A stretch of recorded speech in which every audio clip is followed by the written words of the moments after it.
Bismillahirrahmanirrahim. Assalamualaikum warahmatullahi wabarakatuh.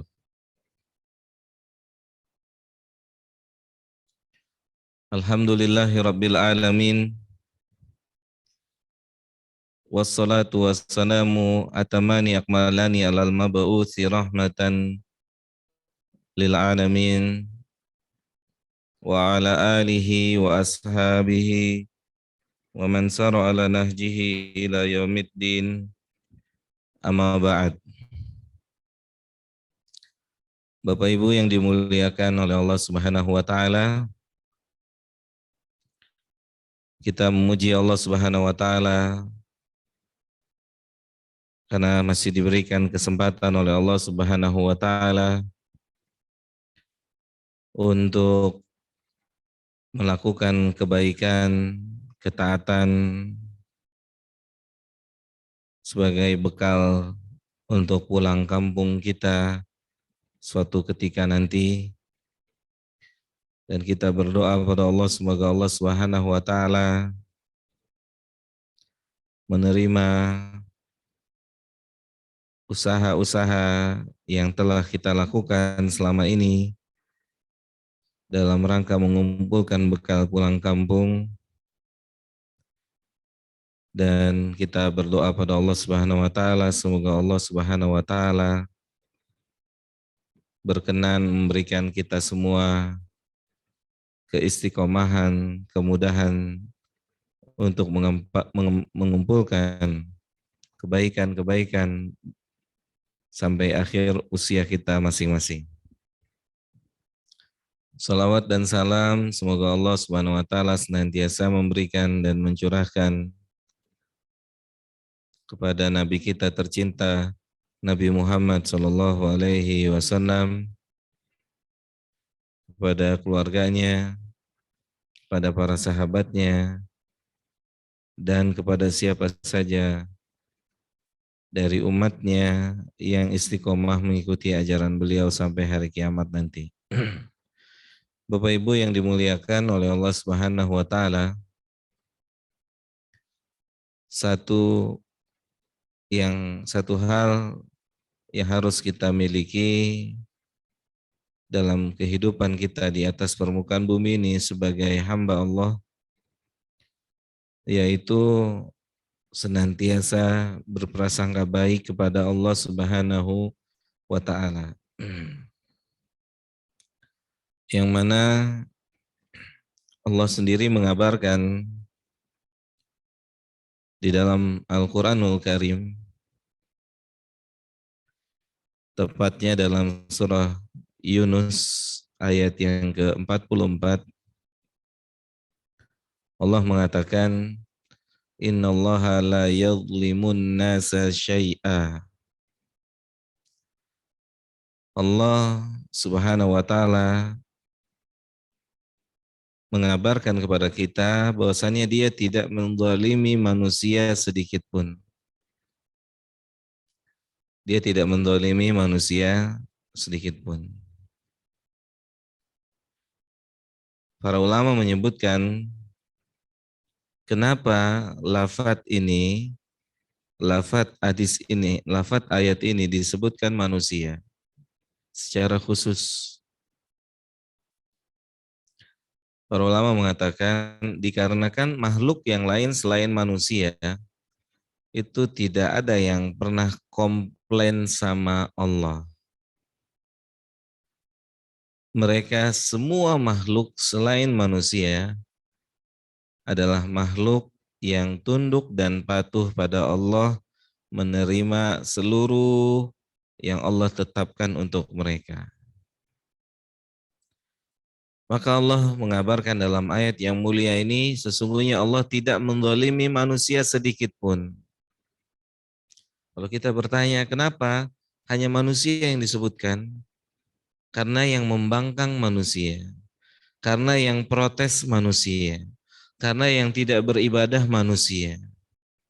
Adapun makhluk lain seperti hewan dan tumbuhan atau apapun juga yang kita nggak tahu namanya, mereka adalah makhluk-makhluk yang diberikan oleh Allah Subhanahu wa taala sifat ketundukan dan kepatuhan.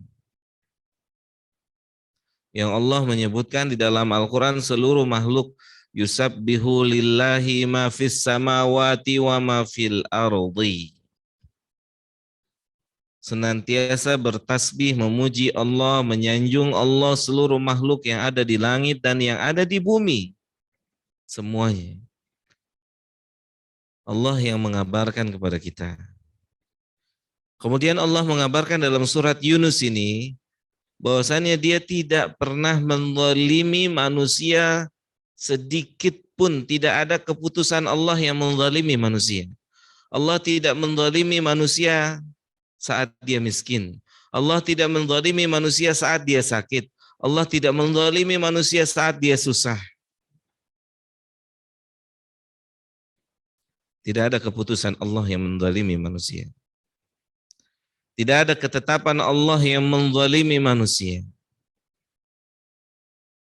Yang terkadang manusia merasa dengan kesulitannya, dengan penyakitnya, atau dengan kekurangan-kekurangan lainnya menganggap Allah pilih kasih terhadap dirinya. Dengan ditetapkan sebagai bawahan,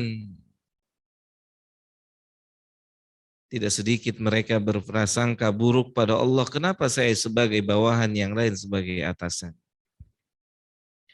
Allah tidak pernah salah, Allah tidak pernah menzalimi manusia.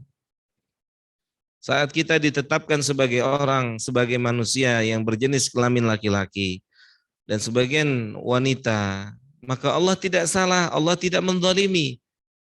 Saat kita ditetapkan sebagai seorang kepala rumah tangga, saat ditetapkan sebagai ibu rumah tangga, saat ditetapkan sebagai pimpinan, saat ditetapkan sebagai bawahan, tidak ada keputusan Allah yang menzalimi manusia. Sedikit pun tidak boleh.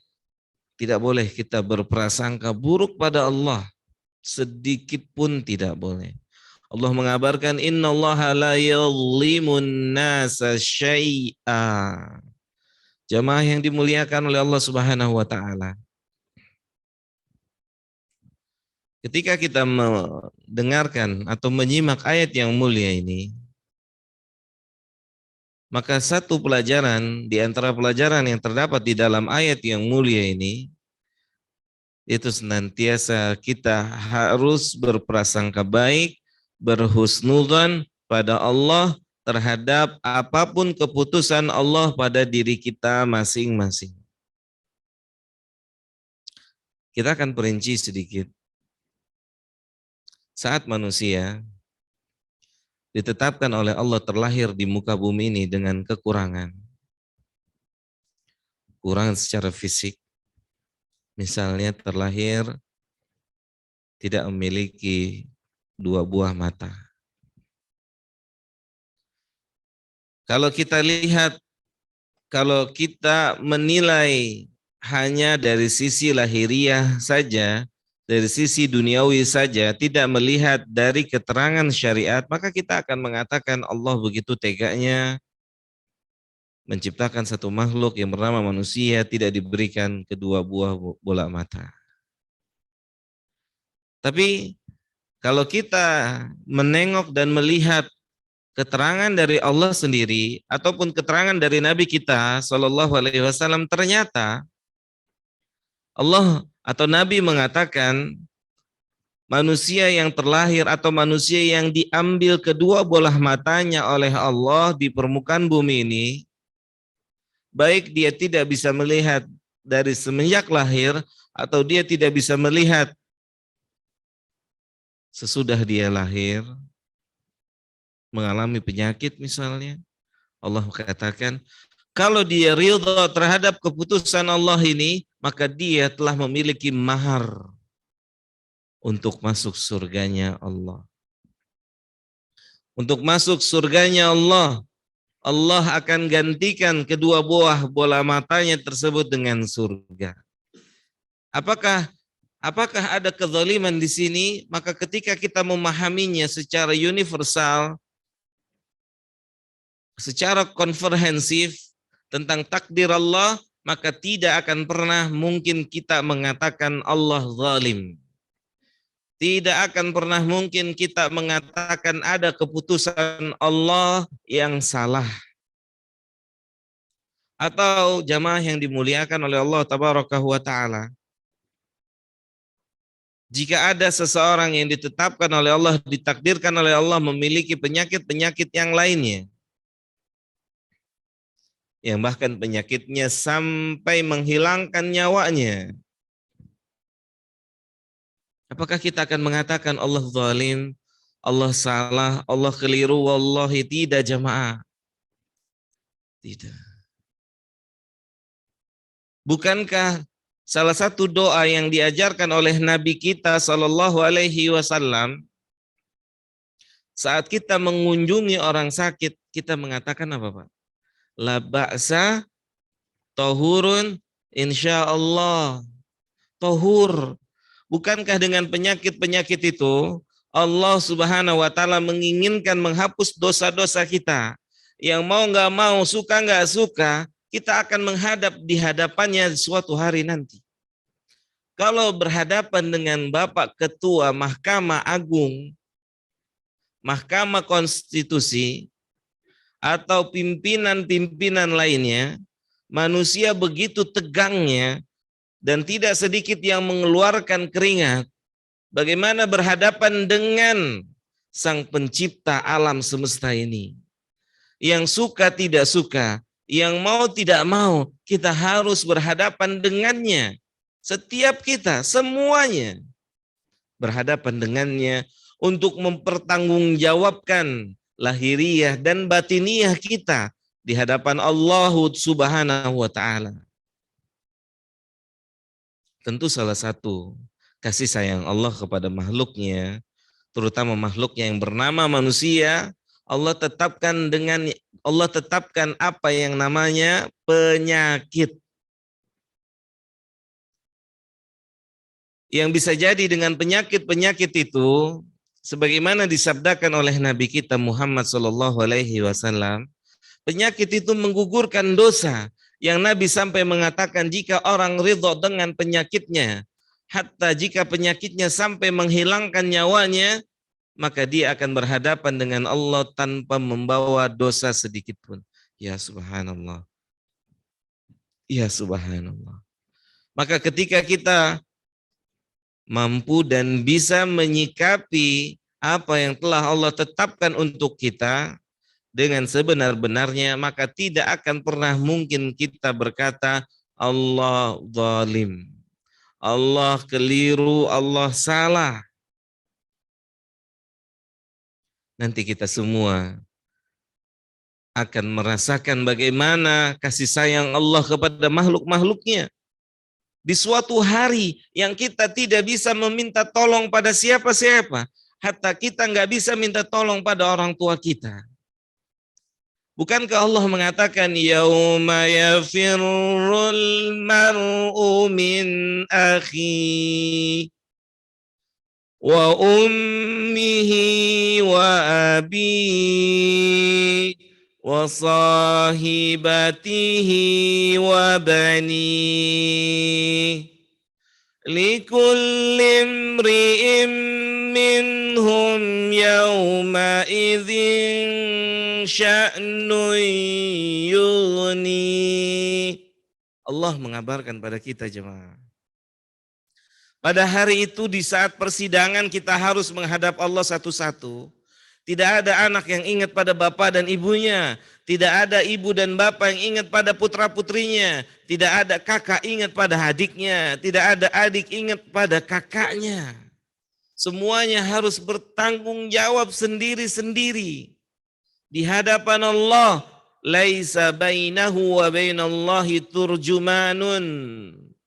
Yang Nabi mengatakan tidak ada penterjemah antara kita dengan Allah. Kecuali kita harus ngomong langsung jamaah. Bukankah kaki ini bergetar saat berhadapan dengan pimpinan? Bagaimana berhadapan dengan pencipta kita yang tersingkap seluruhnya? Apa yang lahir dan batiniah kita? Semuanya nampak jelas. Bagaimana hal ini tidak mengkhawatirkan kita? Maka kasih sayang Allah pada kita jamaah, Allah tetapkan dengan yang namanya penyakit, Allah tetapkan yang namanya kemiskinan, Allah tetapkan yang namanya kesusahan. Ada kebaikan di balik itu semua. Bukankah semua ini ada kebaikan-kebaikan yang dijanjikan oleh Allah Subhanahu wa taala? Kita lihat jamaah yang dimuliakan oleh Allah Subhanahu wa taala. Seorang wanita yang ayan, punya penyakit ayan, yang kalau dia sedang kambuh penyakitnya, maka apa kata wanita tersebut? Dia datang menemui Nabi Shallallahu Alaihi Wasallam. Ya Rasulullah, doain saya semoga penyakit ayan saya ini sembuh. Jemaah yang dimuliakan oleh Allah.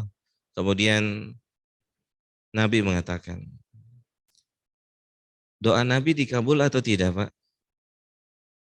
Nabi kalau berdoa itu dikabul atau tidak? Yakin ya, Pak ya? Dia Nabi kalau dia berdoa, doanya dikabul oleh Allah Subhanahu wa taala. Nabi bilang kepada wanita tadi, saya doain sembuh. Tapi kehilangan kesempatan masuk surga lewat penyakit ini. Ditawarin ini, Nabi mengatakan kepada wanita itu. Apa kata wanita tersebut? Ya Rasulullah, untuk sebuah surga, untuk surga jamaah, untuk surga wanita itu rela saya pilih tetap sakit. Saya pilih tetap untuk dalam kondisi sakit kalau memang penyakit ini penghantar saya ke surga. Sudah tidak bernilai dunia dan seisinya. Kalau memang penyakit ini penyebab saya masuk surga, ya Rasulullah saya pilih tetap sakit, tapi saya minta satu permintaan. Mohonlah pada Allah, jika saya kambuh, ayan itu kambuh, maka saya minta agar tidak tersingkap aurat saya. Ya subhanallah.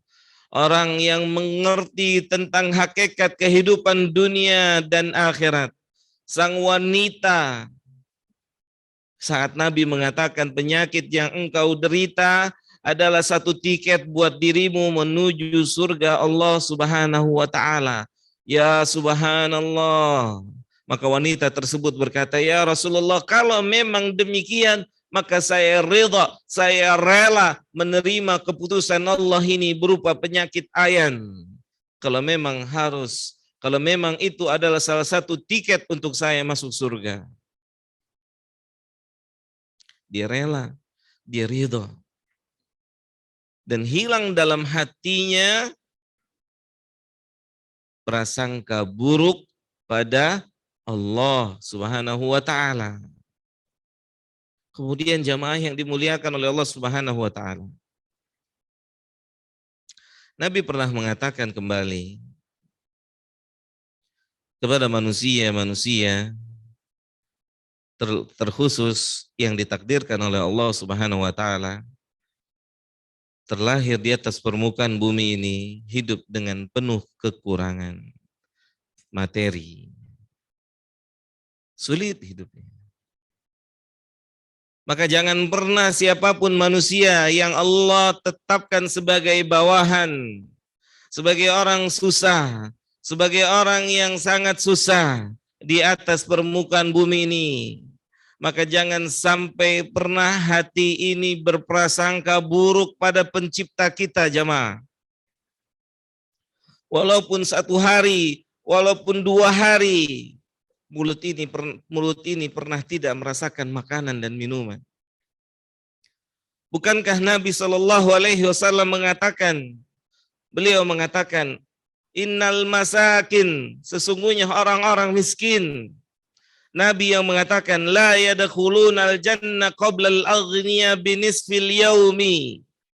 Sesungguhnya Allah yang mentakdirkan orang-orang miskin, jika mereka mampu untuk eksis terus taat pada Allah dengan kemiskinannya, dengan kesusahannya, mereka tetap bisa saf yang pertama, mereka tetap bisa baca Al-Quran, mereka tetap bisa beribadah kalau mereka bertahan. Nabi mengatakan sallallahu alaihi wasallam, kata Nabi kita sallallahu alaihi wasallam, mereka adalah orang-orang yang dijamin akan masuk surga setengah hari terlebih dahulu nanti. Nabi sallallahu alaihi wasallam mengatakan, Allah ganti dengan dipersilakan masuk surga. Kalau ada sebagian manusia hari ini yang hidupnya beralaskan kardus, yang bertemankan kecoa, bertahanlah taat sama Allah. Hidup di dunia ini tidak lama. Sebentar jemaah.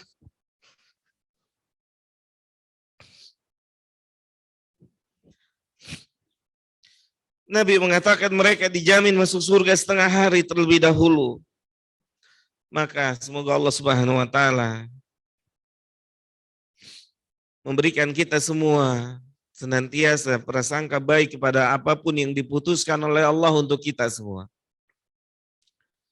Tidak ada satupun keputusan Allah yang menzalimi manusia. Tidak ada sedikit pun keputusan Allah yang menzalimi manusia. Kemudian Allah katakan di kelanjutan ayatnya, walakinnan nasa anfusahum yadhlimuna. Akan tetapi manusialah yang menzalimi diri-diri mereka. Manusia yang tidak mengerti maksud dan tujuan Allah ketika menetapkan satu takdir di atas bumi ini. Kita yang nggak ngerti apa maunya Allah. Semua yang ditetapkan Allah ada hikmahnya, ada kebaikannya. Tapi kita yang nggak paham, Allah suruh kita salat satu hari 5 kali. Banyak kebaikan yang akan kita dapatkan di situ. Memang telat, memang letih, memang capek.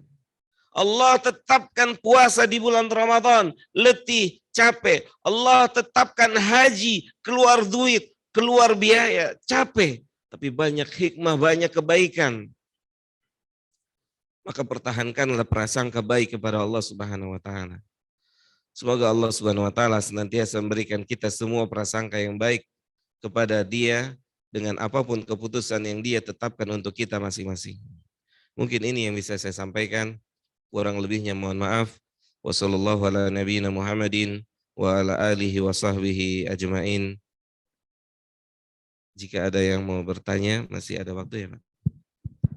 Jika tidak ada, maka saya akan tutup. Silakan bagi Bapak Ibu yang mau bertanya kepada Ustadz.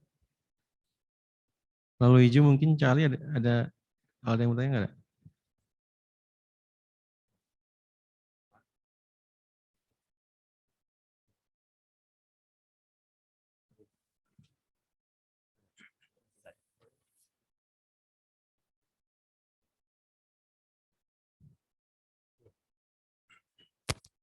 Cukup Ustadz, mohon ditutup dengan doa saja. Baik, jika tidak ada, kita cukupkan kajian kita pada kesempatan yang berbahagia ini. Semoga Allah Subhanahu wa taala mencatat yang sedikit ini sebagai bekal kita untuk perjalanan panjang kita sesudah kematian kita. Perjalanan yang benar-benar harus kita persiapkan dengan matang. Perjalanan yang kita tidak bisa meminta tolong pada siapapun juga kecuali dengan amal soleh kita masing-masing. Semoga Allah Subhanahu wa taala memberikan kita semua taufik dan hidayahnya untuk bisa senantiasa taat kepadanya dengan kondisi apapun yang Allah tetapkan untuk kita. Semoga Allah Subhanahu wa taala memberikan kita semua hadiah kalimat la ilaha illallah di penghujung usia kita masing-masing. Semoga Allah Subhanahu wa taala mengampuni dosa-dosa ibu dan bapak kita semua, menempatkan mereka di tempat yang terbaik jika mereka telah mendahului kita. Dan semoga Allah Subhanahu wa taala jadikan kita menjadi penghuni surganya yang akan memasukinya tanpa diadab dan tanpa dihisab. Dan semoga Allah Subhanahu wa taala menganugerahkan kepada kita rasa takut kepadanya yang dapat menghantarkan pada perbuatan-perbuatan kebaikan. Wassallallahu ala nabiyina Muhammadin wa ala alihi wa sahbihi ajmain. Subhanakallahumma bihamdika asyhadu an la ilaha illa anta astaghfiruka wa atubu ilaika. Assalamualaikum warahmatullahi wabarakatuh.